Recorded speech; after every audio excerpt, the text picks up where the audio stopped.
Good evening. So tonight I have Ben Soto here with me from Total Family Solutions. Ben Yes. is the founder and lead therapist at Total Family Solutions LLC, where he brings empathy and passion to every client interaction with a master's in psychology with a focus on marriage and family therapy. Ben specializes in working with couples, families, children, and individuals, both in school and home settings. He has a strong commitment to supporting men's mental health and creates a safe space for men to process emotions, trauma, and life challenges. Ben is trained in TFCBT and has successfully treated individuals facing trauma, depression, anxiety, substance abuse, sexual abuse, and ADHD. His practice utilizes a range of therapeutic approaches, including CBT, system therapy, motivational interviewing, and play therapy to help the clients and their families achieving lasting and emotional balance and mental wellness. So thank you so much, Ben, for coming on this evening Thanks as for having me. I appreciate it. closing out Men's Mental Health Month. It's Yes. so important to have these open conversations and talk about men's mental health. I know sometimes, or it seems like men kind of get the back burner of this in the mental health arena. So I am thankful that you are on and you can share with us. Perfect. Thank you so much. I really appreciate the opportunity. Thank you. So let's get right into it. I'm going to ask you a couple questions, and if you can kind of guide us through, as far as in some of the ways you are helping men out here, or others, or young men, or young adults, as they are going through life and lifing. Um, what are some of the most common mental health struggles that you see men are facing, and why do you think they kind of go unspoken? Perfect. Good question. I've been in the field 13 years. I worked with a community agency, mostly working in schools. And as you know, and maybe a lot of your viewers know, that this is a female-driven industry. So not only when I was in school was I the only male student. When I got to work for this agency, I was usually the only male therapist. And what I learned quickly was that a lot of our young boys, teenagers, and going into men, um, they needed me. They needed to know that they can grow into something. Because yes, nothing against female therapists, great work, and a lot of our young boys do well with them. But sometimes, and unfortunately, we have a issue in our society, um, and in our culture, probably more prevalent, that there's not many role models for them. So then again, when they see somebody like them come in to try to help them in somewhat in their language, and I'm a little older, obviously, so I can't talk their vernacular, but I try my best and I just present myself in a way that they look like, okay, I can rock with this. I can give them some time. So a lot of the things, obviously, we see in older men or adult men is depression, anxiety. Um, Having this month with the men's mental health, I'm sure everybody knows all the numbers with the suicide rates. Women overall attempt more suicide, but men actually complete suicide. So the numbers are horrific when it comes to that. Loneliness, social isolation, and of course, work-related issues. Whether we're, in the we had we you mentioned back burner with mental health, and it's funny because I never looked at it that way, because a lot of it has to do with us. Mhm. We are, yes, we are conditioned as young boys, so maybe suck it up, but at the same time, when we are aggressive in other ways, but we're not aggressive when it comes to helping ourselves and ensuring that we're doing good to be a role model for our kids or our cousins or our nephews or whatever it may be. So when you said that, it struck a chord with me because I never saw it like that. Yes, are things not focus for us? Maybe no, but at the same time, like I mentioned, we go after other things. We want more money, we get more money. We want a car, we get the car. We want a better job, we get the job. So why not look after our mental health in the same manner? Do you think that it's a cultural thing, is why that, not necessarily just cultural, but maybe in society, we think of it's always the man is supposed to be stronger. We've been taught as men are to lead, and from years past, and anything, it's always a male dominant whatever. So, do you find that is the reason why a lot of men are not seeking like that mental therapy or help or self care, that because it's looked at as they have to be stronger? Well, that's definitely, I would say, one of the biggest reasons, right? It's a combination of a lot of things, but yeah, culturally, society wise, men are held to a different esteem. We are looked at the way you just mentioned. We are the ones that when we do a war movie, we're the lead actors. When there's a sports movie, that with the last touchdown, we're the lead actors. Like, so, those roles are glamorized for us, and that's fine. However, if you look at, like, I always use LeBron James as an example for the younger kids, because I always say, well, if you want to become something like him, what is he doing right now? Like, whatever time it may be, LeBron James is working on himself. And Mm, that's an aspect that a lot of people in those movies, they don't really touch on. That, yeah, those soldiers do go to war and they protect us and all of those things, and we have police officers and firemen protecting us, and they're strong and they have to be stoic and nothing bothers them. But things do bother them. And what are they doing to help themselves? Because if they can't take care of themselves, they're not going to be able to do their job to defend their family and their community. So it's really important that, yes, that is something, again, like I mentioned before, it's something that we can work towards other things, like in an aggressive manner, and we can take it, we can, and get things. But when it comes to mental health, is to use your word, we put it on the back burner. Yeah, that I'll get over it. mm, Time will pass. This back pain will go away. I don't want to go to the doctor. I'll take some Tylenol and I'll be fine. And then it catches up, and we're wondering why, when it could have been just a simple conversation.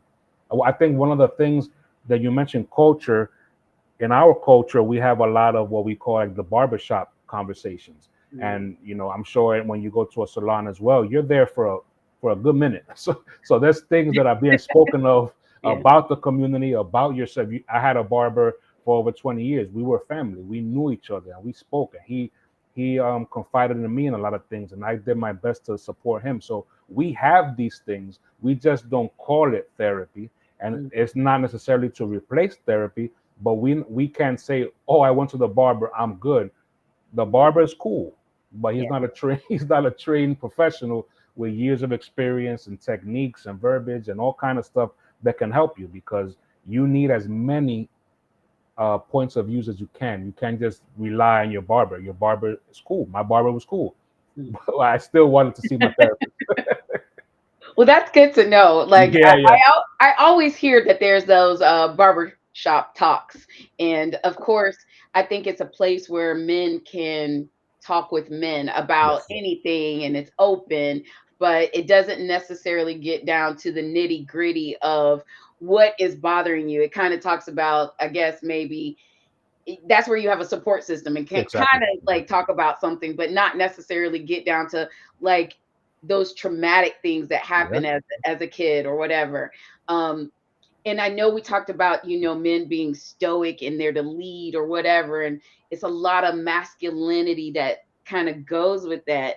And I think one of the things, and being a single mom, and raising my son, who now has passed by suicide, I think one of the things that, as a single mom, I was always trying to make sure that he had that masculinity. Like, he would go to school, he wasn't like, if someone was to pick on him, he would have to be tough and take it, and and use the words man up, like, yes, like yes.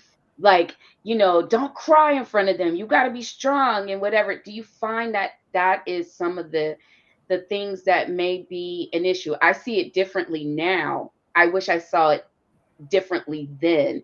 But do you find that that is some of the things with our young boys, young men, that they're always like having to have that man up, you can't cry kind of thing.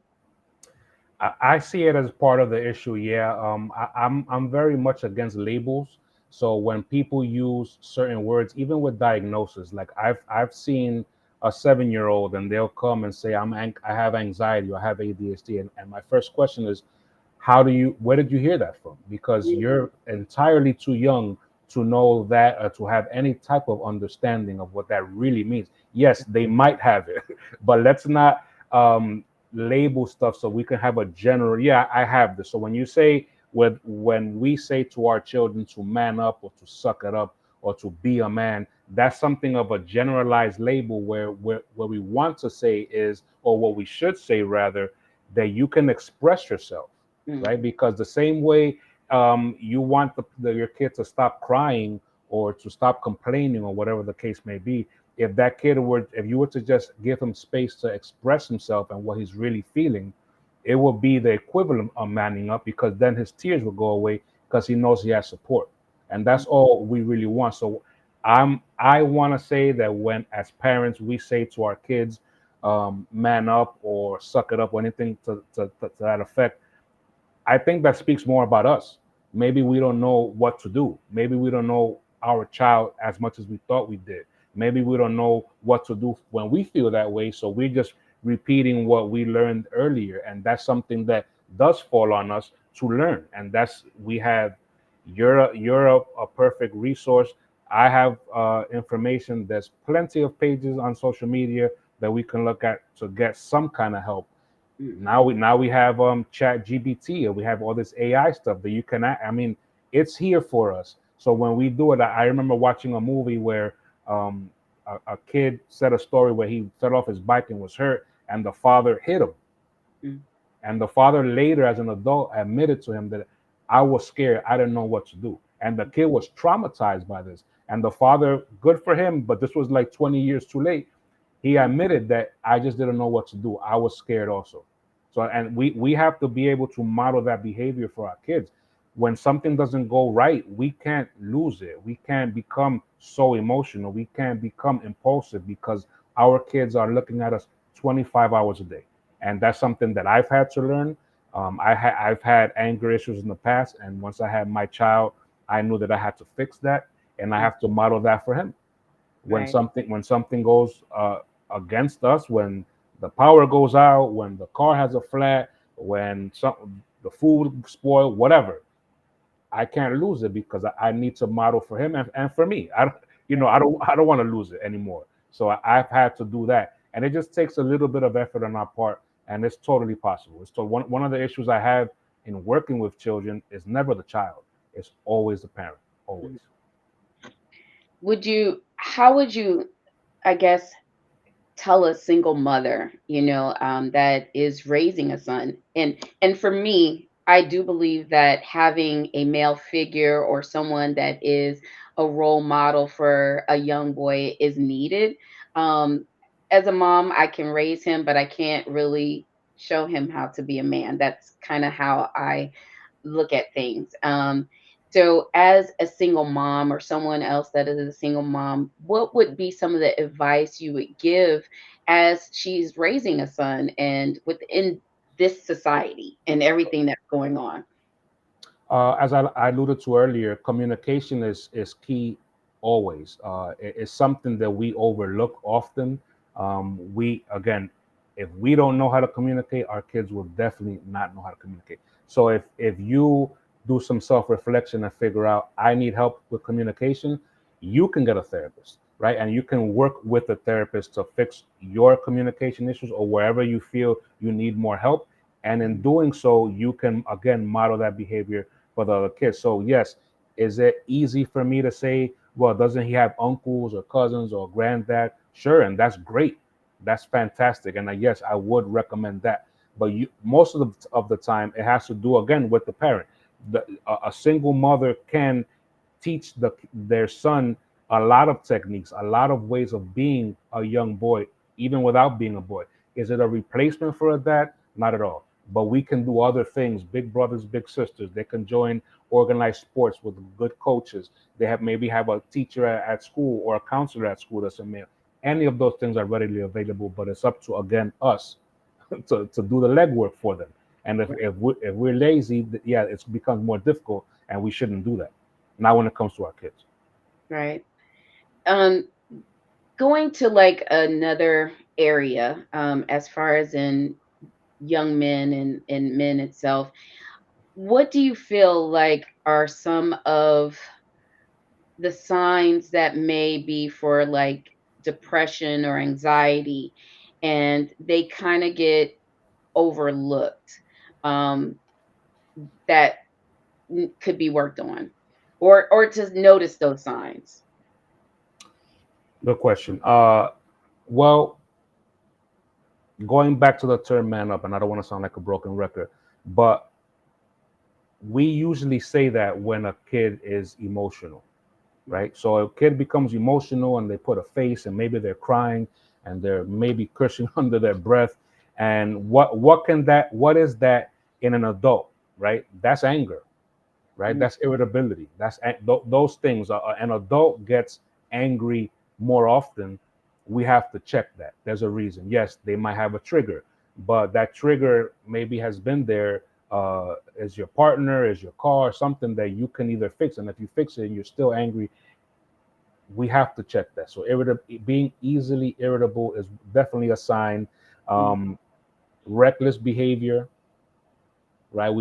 I've had students where one grade they're doing great, and the next grade they're throwing chairs or they're throwing scissors at people or something like that. So something like that we have to definitely keep an eye on. Um, and for older kids or even younger kids, when they're isolated from social life, they're not interested anymore in playing with the neighbor or throwing the football around, or, well, video games. I think they always fall back to video games, mm, but stuff like that where you have to interact with other people, when you start seeing them shy away, especially if they were social to begin with, that's mm, definitely something I would take a look at. Sleep problems, being tired, and for more like adults, not coming home from work, right? Signing mm, up for overtime all the time, um, just avoidance in general. If there's an issue, if I know your grades are bad and you're avoiding it and not showing me your report card, why is that? You're not comfortable enough to speak with me. You're afraid to speak with me. Why are your grades so low in the first place? What's going on? Is something happening? Things like that.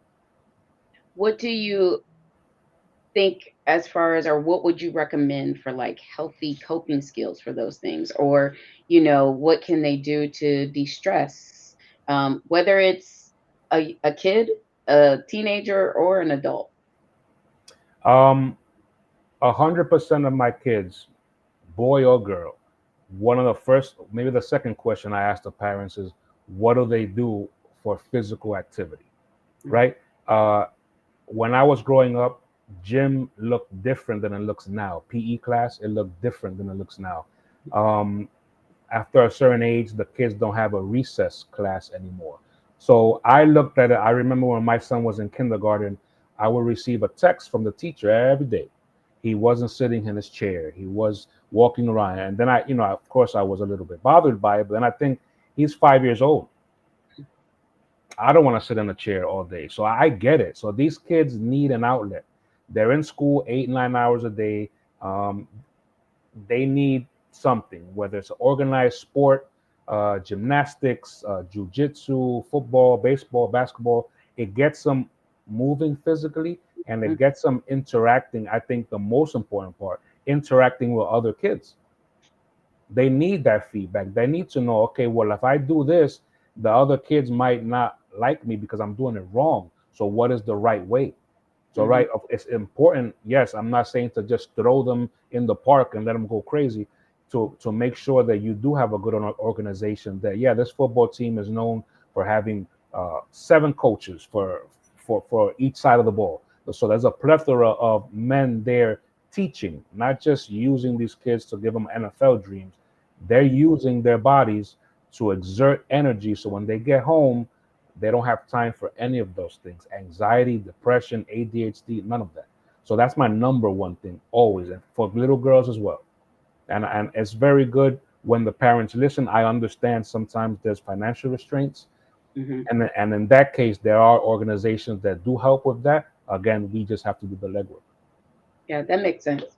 Yeah. Um, and I know you mentioned about like as far as like NFL and our players and sports and I know a lot of these young men look up to a lot of these, I'm going to say, artists and NFL players and things Yes. like that in social media.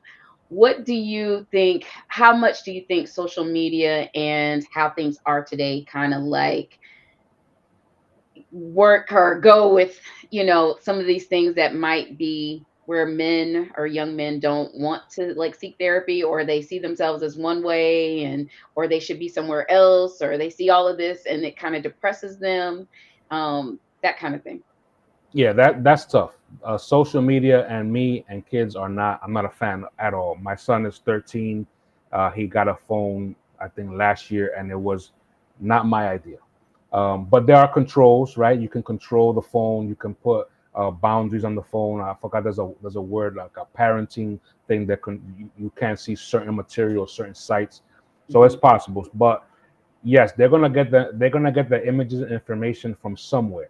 They're gonna learn from the kid that doesn't have the boundaries at home. That always happens. So what I like to do, again, like I mentioned earlier with LeBron James, I had a client this year who loves football. I mean, he was like 8 years old, and I can talk to him about players like I was talking to my brother, who's another adult. So it Mhm. was very astounding to me. I was like, wow, this guy really knows his stuff. So though, and he had a lot of disruptive behavior in class, and he wasn't able to focus. And I was able to reach him by using Mhm. the football. So I said, so what would you do? What would your coach do to you if you weren't listening on the field? And I said, well, the teacher is your coach, right? So there's a way to reframe everything. But again, for your question, yeah, it's dangerous. We have to be on point when it comes to our kids and what they're ingesting, movies, music, all of these things are on repeat, right? They hear it in the car, and that the kids now have the headphones on all the time, which is, sorry, horrible. Because you, right, like you have to be present. We have to be in the world. You have to be communicating. We can't just be zoned out. Lord knows what they're hearing over and over again, and that programs us. It programs our kids. Imagine a younger kid who doesn't have the wisdom that we have, listening to certain messages, and then on top of that, being afraid to ask us, Mhm. right? Because if they had a strong parenting unit at home, mom, what does this mean? Mom, what do you think why he said this, right? And you could say, well, I know that, for example, LeBron James does see a therapist. Mhm. Oh, I didn't know that, right? So of course they don't know that because that's not the glamorous part. The Right. glamorous part is the dunking and the new shoes and all of that, and that's cool. That's Yeah. cool to have goals. But how did he get there? That we can't skip that. We can't Right. skip it. You practice, right? You practice 5 times a week. You think the Tom Brady didn't have he has his own food line. Like, I mean, these guys are very serious. We got to start that as well.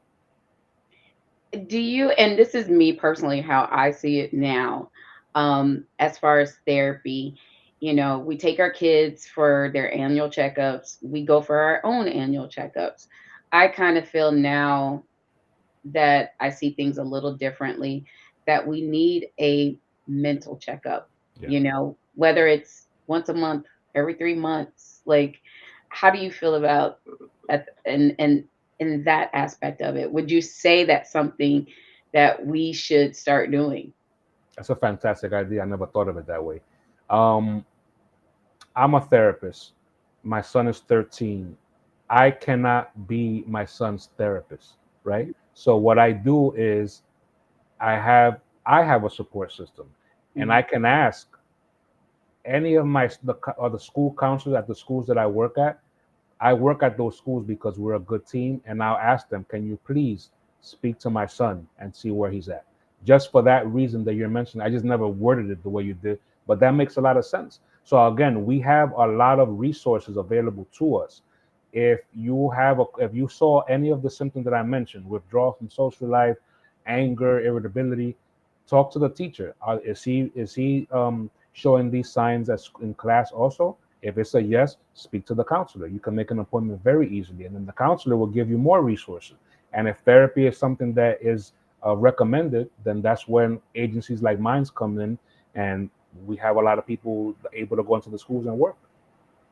What would you say? I mean, for me, so my son was older when he passed. He was 27, and just kind of seeing him go through the depression, he actually started in college. And trying to talk to him, trying to get him to go to get some help. For the young kids, it's easier where you can ask like someone to like, check on them, ask them questions, and even take them somewhere because Yeah, yeah, you're still able to like parent them. yeah.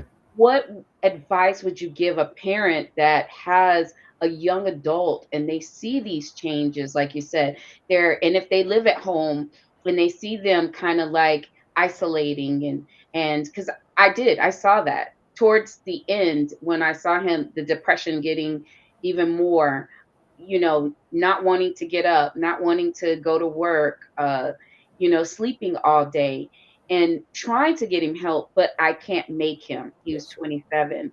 So, what would you give or recommend a parent that's, you know, dealing with that and wanting to help their child? Yeah, that is a tough situation. I've had issues with teenage years and up, right? Because of that, right? Mhm. They never want it, and I'm not gonna say never, but they're more apprehensive towards therapy than the younger kids. The younger kids, like you said, don't really have a choice, right? Mhm. Teenagers, not really either, but they can not talk, they can not open up, and just right. And I've experienced that. Trust is something that needs to be built early on, right? Again, the communication. I'm here for you. Don't force things. If you have, if you're angry, tell me you're angry. If you're, when they're little, you work on that. When they're older, you can make certain suggestions. This is what I would do. I would just give them messages like I'm always here for you. If you don't feel comfortable talking to me, maybe we can find somebody else you can talk to. If there's other people in the family, there's always somebody in the family that as a parent, I understand personally and professionally that our kids sometimes don't want to tell us certain things because they know how we reacted before.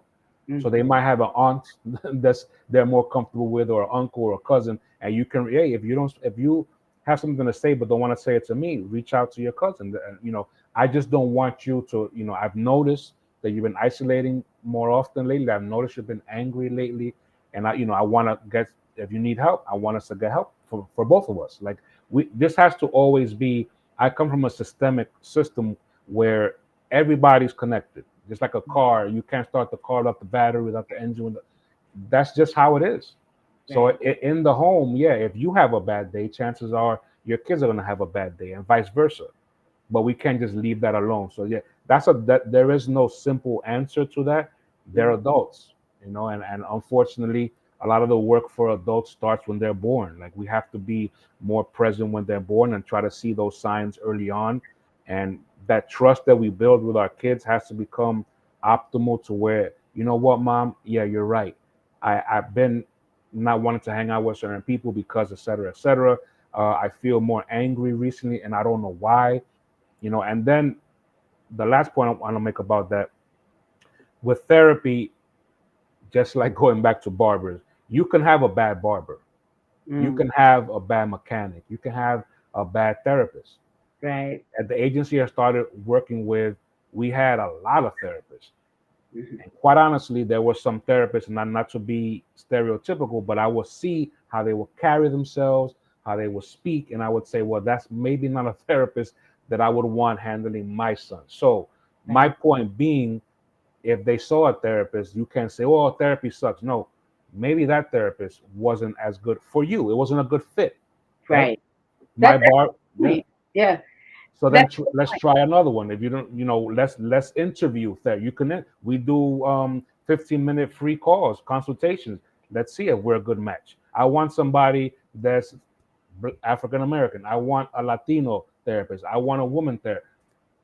We exist in every form. So That's something that we can't give up on either. I tried therapy. I don't like. No, maybe you don't like him. I've had bad therapists. I've Mm. had therapists that didn't let me speak. I'm like, okay, well, I'm not paying you so I can hear your problems. I'm here for me, So Yeah. that didn't last too long, and I moved on, and that's fine. And therapy works.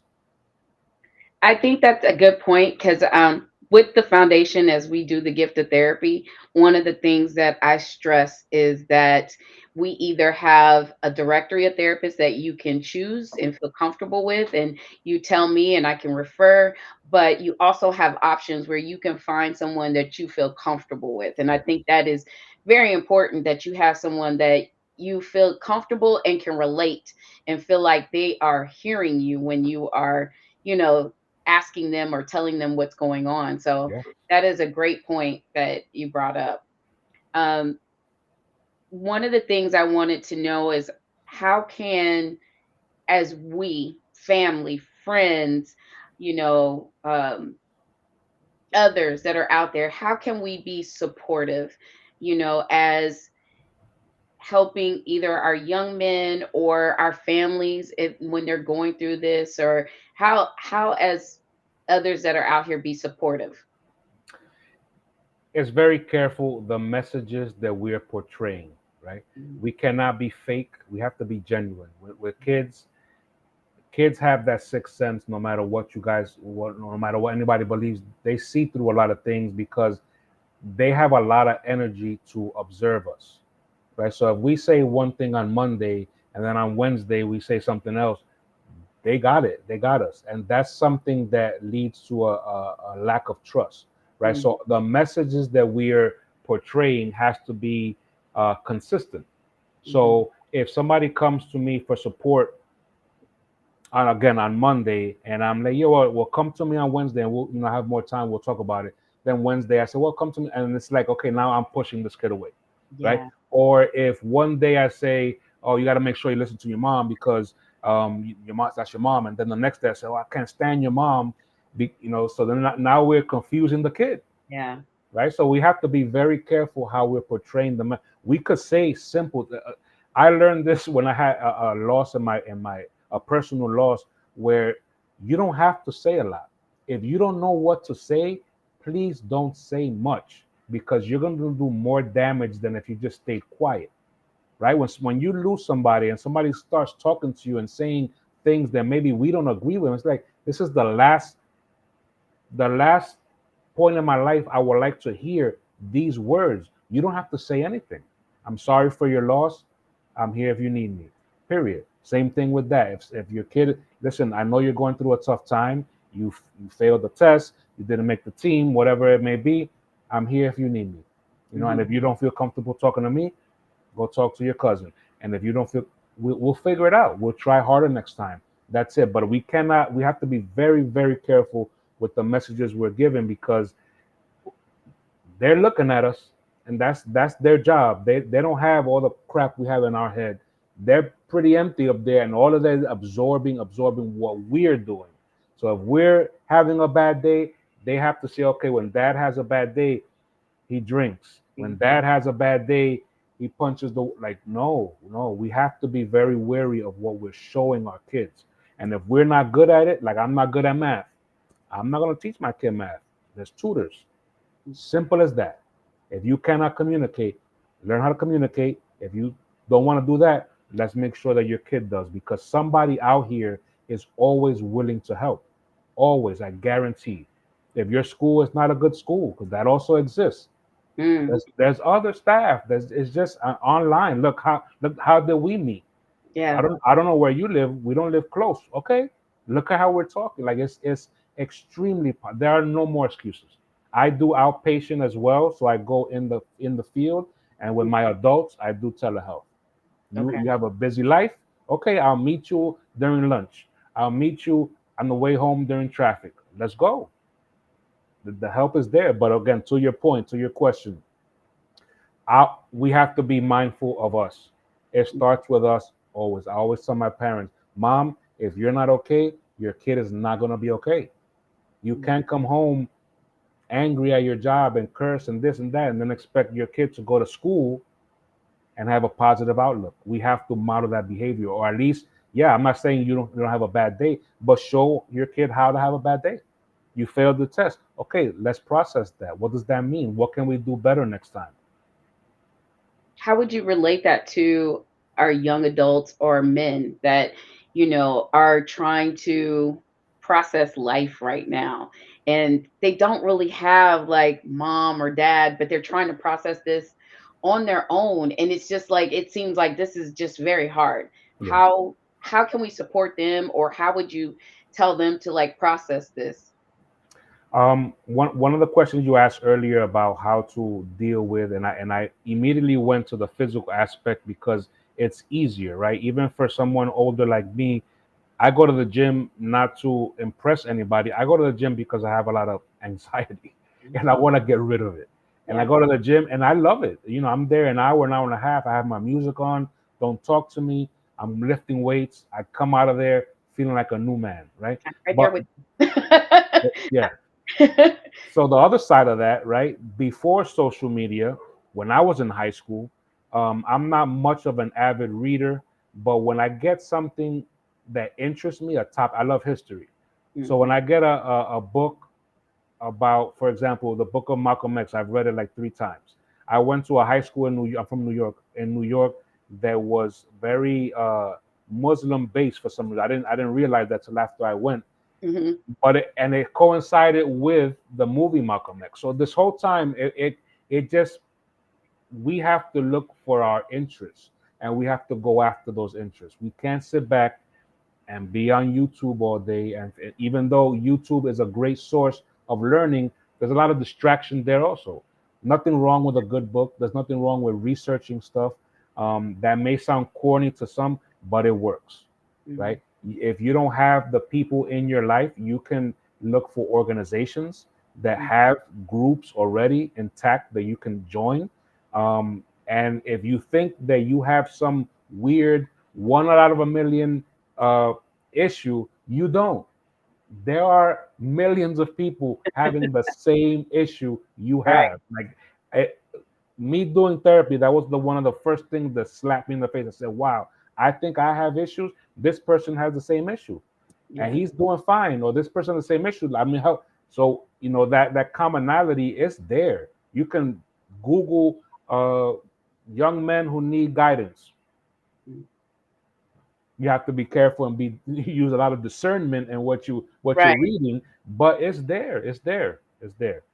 But again, I will still always start with the physical because we can't when we have a lot of, especially young men, testosterone, aggression, all of these things that's going through our blood system. We need to kind of temper that somehow. And Mm. until we do that, we're gonna have ADHD because we're all over the place.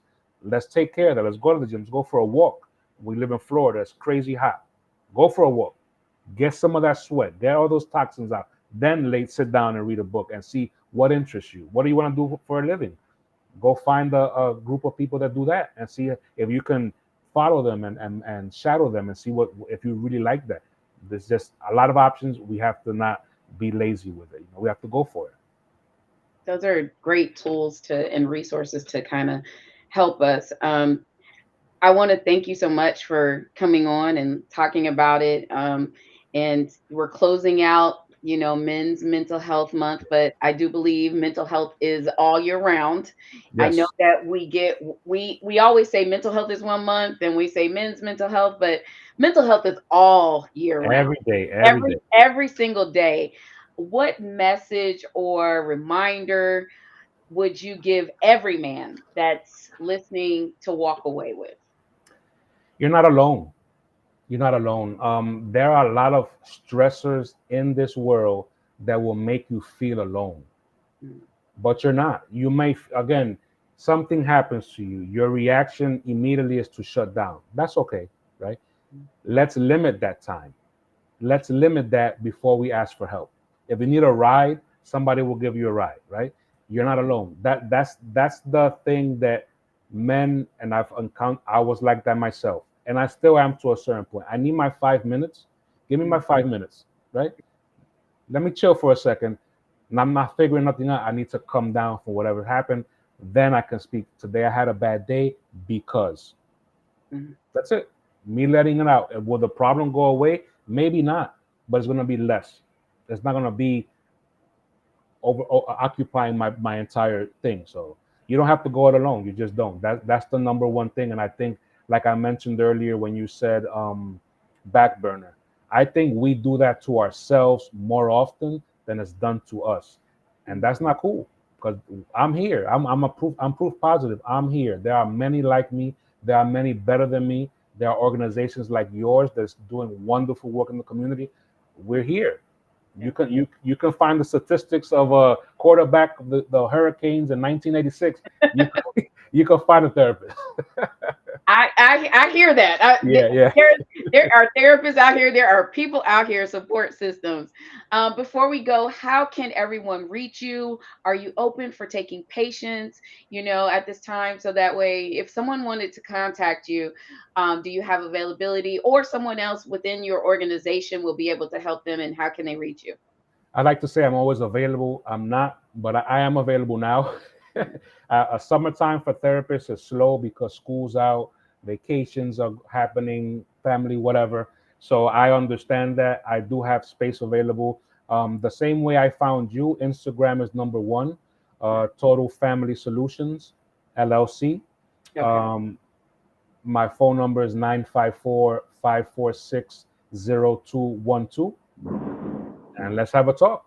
If I can help you, I'll help you find the help that you need. Awesome. Well, I want to thank you again, Ben, for coming on. And as we close out Men's Mental Health Month, I'll make sure that we get your information out there as well. So you are a resource for us if someone is looking for a male therapist or any Yeah, therapist, exactly, exactly. you know. But I know sometimes we have men that, they want Yeah, to yeah, talk to another man. And, there's not there's probably a lot of you, but we just got to look, like you yeah, said, yeah. got to look out and reach for, our male therapists that are out there. And I think to your point, there's a lot of stereotypes for therapists. We Mm, don't all look the same. right. So I Right. think that's also a barrier that they're expecting somebody with a cardigan, and we don't all look the same. So Right. so remember that. There we go to the relate. Like, I can relate Exactly, to you. I exactly, can relate to exactly, you. So exactly, that's what we need. exactly. Okay. Well, thank you again for Thank coming you, thank on. you. I appreciate it. And we will be talking with you again. Definitely, definitely. Pleasure doing this, and we'll be in contact.